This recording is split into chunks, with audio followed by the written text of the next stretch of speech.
What happens when a military buildup becomes impossible to ignore? Could troops and ships signal deterrence or preparation for war?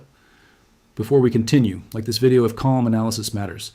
Subscribe for updates that separate confirmed facts from frightening rumors. Then share it with someone drowning in today's alarming headlines. Your small click can turn fear into a better question. Stay until the end, because the real signal is hidden. Not inside one dramatic headline, but across many quiet movements. Those movements can mean restraint, preparation, pressure, or dangerous confusion. We need to understand the difference before making predictions tonight, because wrong assumptions can make a tense region feel inevitable. War is never inevitable, but miscalculation often makes it possible. That is the story beneath the latest troop deployment reports. America is moving assets, and every side is watching closely. Yet, watching movement is easier than understanding the purpose behind. Tonight, we will examine what matters before the next decision. Start with the image most people picture: soldiers boarding aircraft. That image is real, but it explains surprisingly little alone. Troops deploy for combat, protection, evacuation, training, support, and signaling.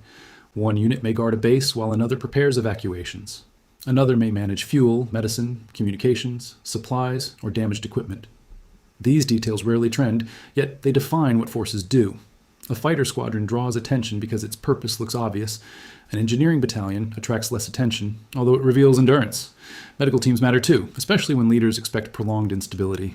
Air defense crews matter when commanders fear retaliation against bases. Every deployment carries a message, but messages have several audiences. One audience is Tehran, which studies capability and political resolve. Another is Washington, where officials debate risk, cost, and timing. Another is allied capitals, worried about oil, trade, and security.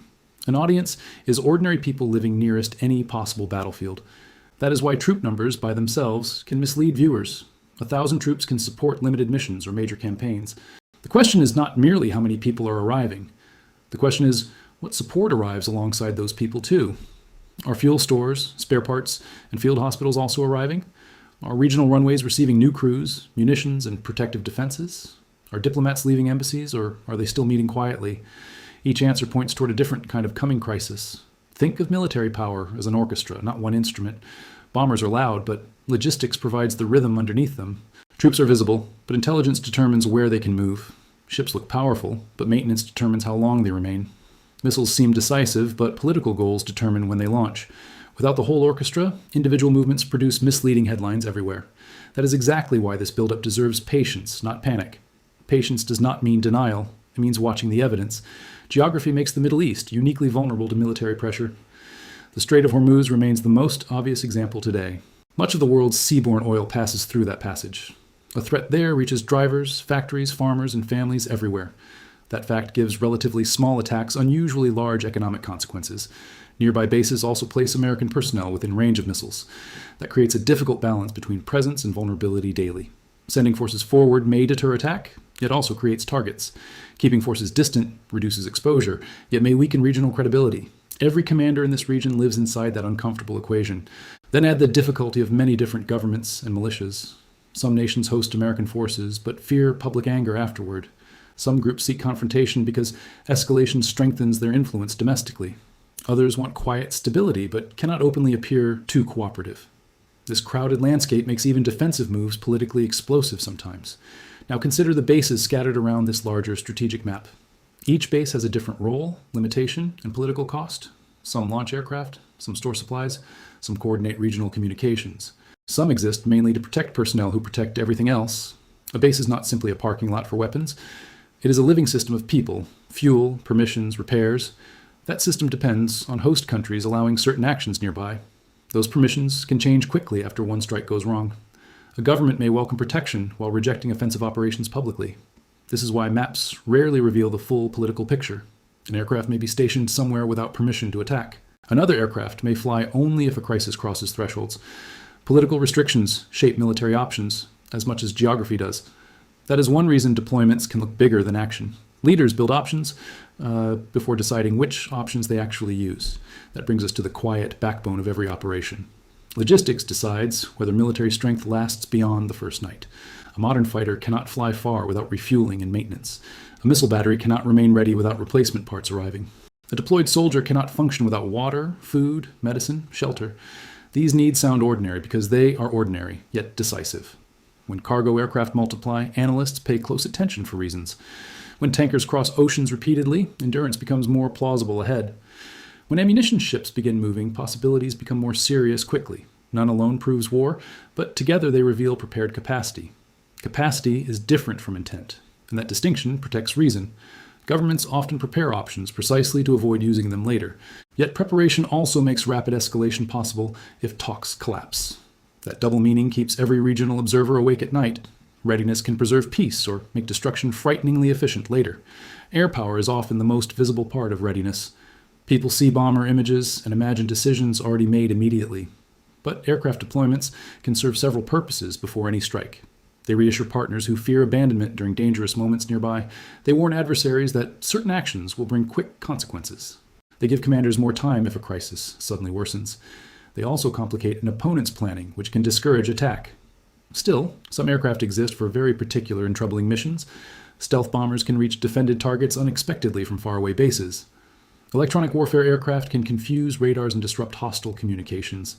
Refueling planes let fighters remain airborne longer than expected nearby. Surveillance planes collect patterns that reveal movement on the ground.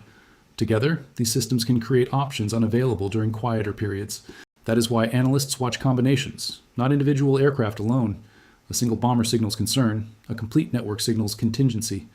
Naval forces tell another part of this complicated regional story. Warships can strike targets, defend shipping, gather intelligence, and deter.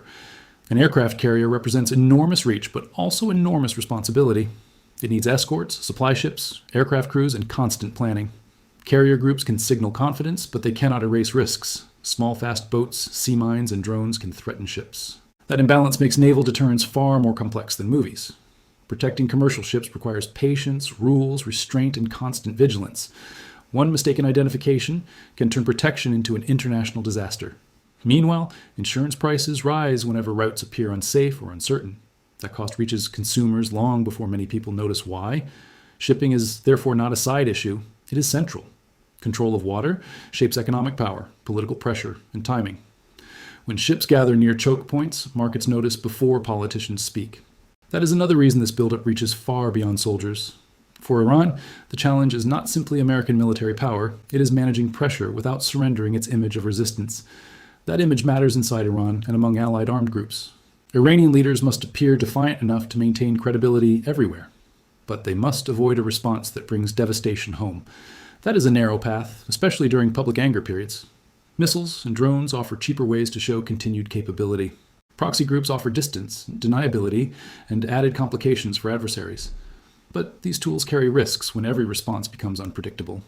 Launching something small may produce consequences much larger than intended. That uncertainty can deter action, but can also create mistakes. Commanders facing pressure may overreact, especially when information arrives late. They may believe restraint appears weak, even when restraint saves. This is the central danger of signaling during a crisis. Messages intended to prevent war can accidentally speed war closer. What should we watch instead of chasing every viral clip? Watch whether deployments become sustained, connected, and politically coordinated regionally. Watch for evacuations of diplomats and families from vulnerable locations. Watch for emergency warnings about airspace, ports, or public safety. Watch for reserve units activated to support a longer mission. Watch for medical capacity growing around bases and transport hubs.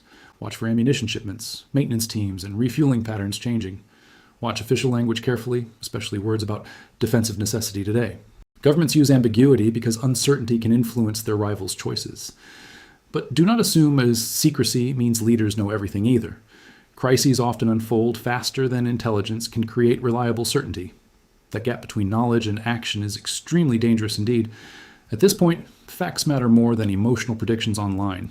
And now, the pattern becomes even more important to understand. Pause here, because you have followed evidence instead of panic. If that matters, tap like so thoughtful viewers find this. Subscribe now and keep your notifications ready for verified updates. Then send this video to your most level-headed friend tonight. Ask them one question. What evidence would change your mind? That question is more valuable than another argument about predictions. Now, turn toward the waterway that could widen this crisis. The Strait of Hormuz is narrow, crowded, and globally important. It connects Persian Gulf exports with buyers across the world.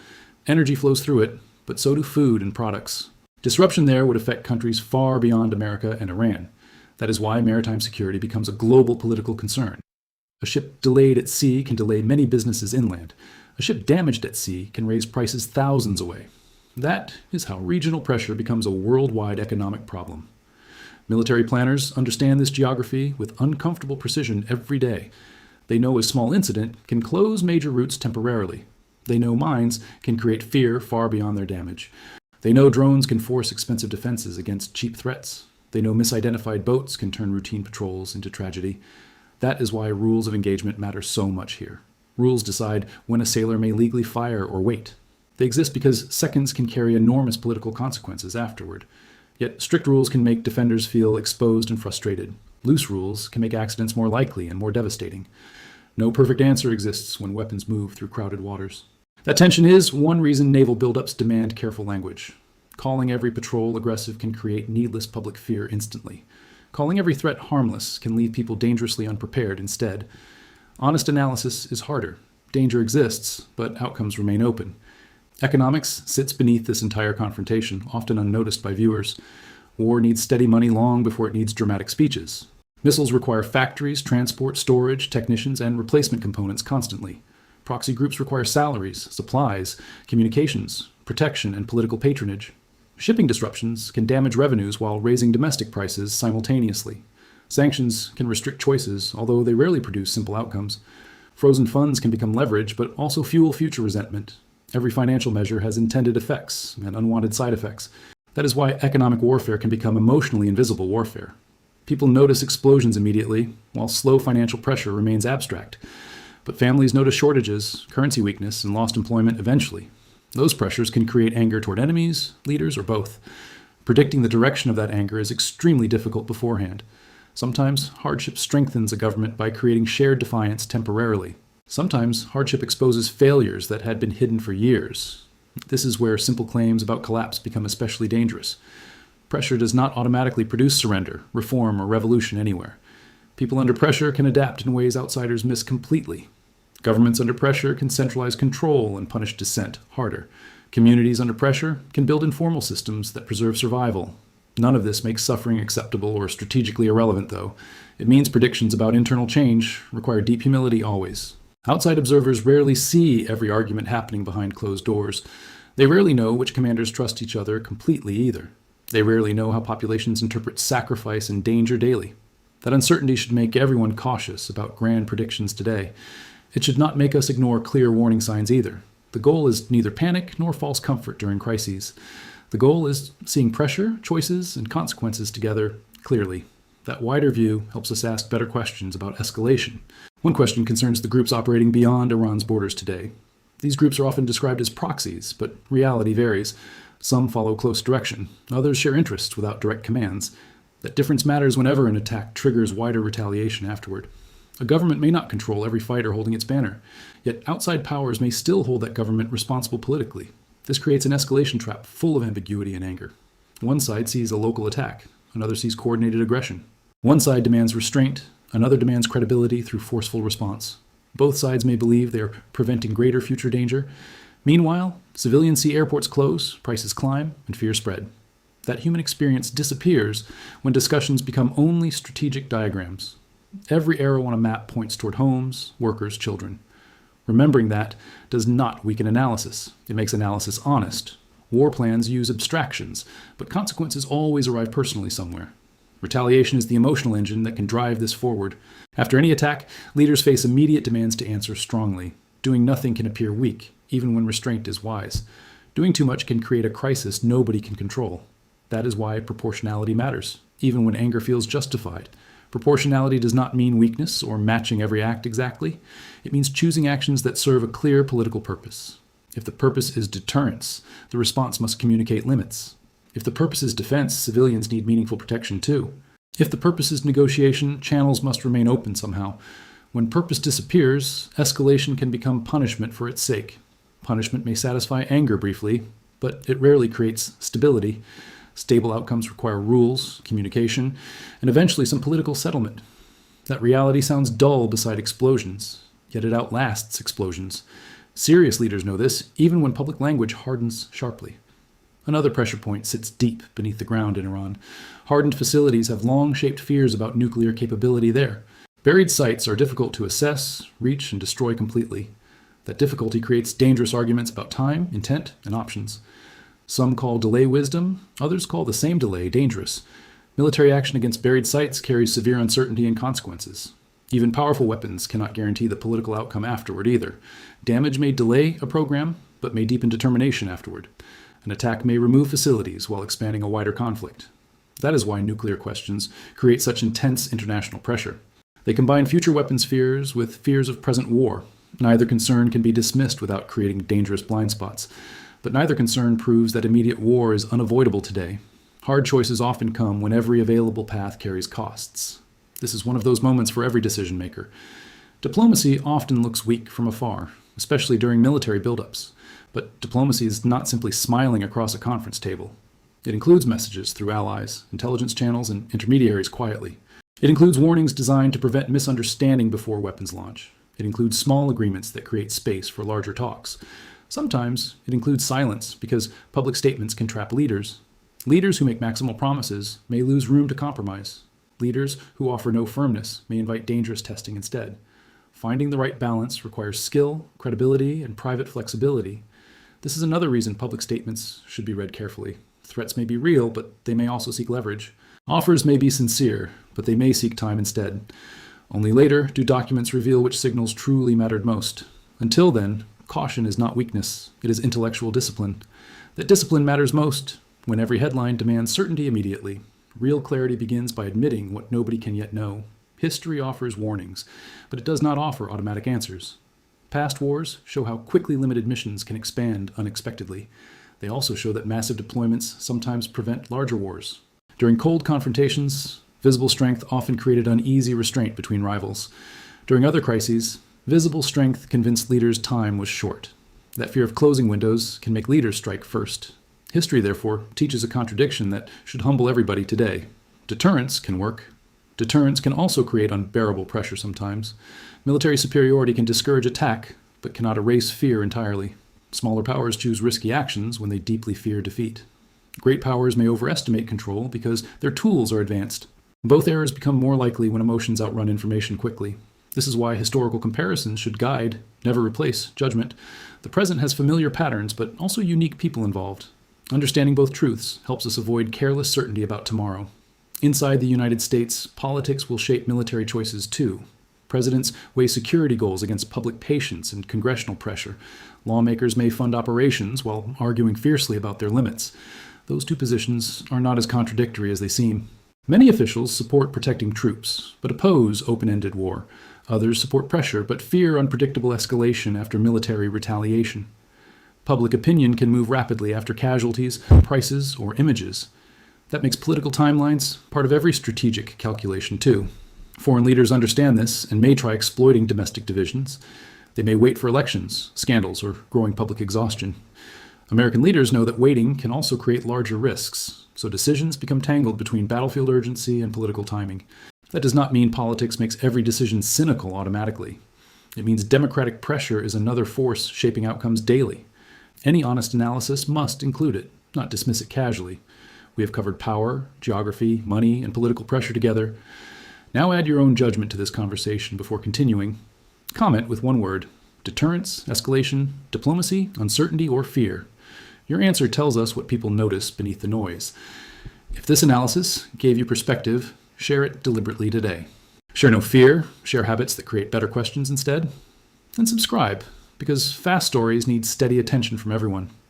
Next, consider the role of America's regional partners in this. No American force operates within a completely empty strategic space. Regional governments have interests, fears, histories, and domestic audiences too. Some seek stronger protection because they fear Iranian retaliation nearby. Some fear protection could pull them into direct conflict instead. Some want quiet cooperation while publicly demanding distance from Washington. These tensions shape basing rights, intelligence sharing, and diplomatic language. Understanding their choices is essential for understanding what comes next. Allies are not simply pieces on somebody else's strategic board today. They have their own red lines and political survival concerns. A host government may approve defensive missions but reject strikes. Another may quietly give access while publicly reducing its visibility. That does not always mean hypocrisy. It can mean survival. Public opinion in the region is shaped by painful history. Foreign military presence can trigger anger even when leaders cooperate. That anger may be sincere, organized, manipulated, or all three. Either way, it affects how much room governments actually have. The political room can be as valuable as an airfield. Without it, access may disappear precisely when commanders need it. With it, leaders can coordinate defense and prevent misunderstandings better. This is why diplomacy with partners never stops during crises. Meetings, calls, and quiet messages may look boring on screens, but they can decide whether a buildup stabilizes or spreads. Beyond the region, other powerful countries are watching closely too. They do not need to fire weapons to affect events. They can provide technology, information, money, diplomatic cover, or narratives. They can use international forums to slow or pressure decisions. They can amplify certain stories online, shaping public perception elsewhere. They can benefit when a rival spends attention and resources. This does not mean every event is secretly controlled abroad. It means regional crises often connect to wider competition indirectly. That connection makes simple good versus evil stories inadequate here. Many actors may prefer de-escalation publicly while preferring leverage privately. The gap between public words and private incentives matters greatly. Understanding incentives does not excuse harmful actions by anyone involved. It helps explain why sensible off-ramps are sometimes ignored repeatedly. Leaders respond not only to danger, but also opportunity nearby. That is what makes crisis management so brutally difficult today.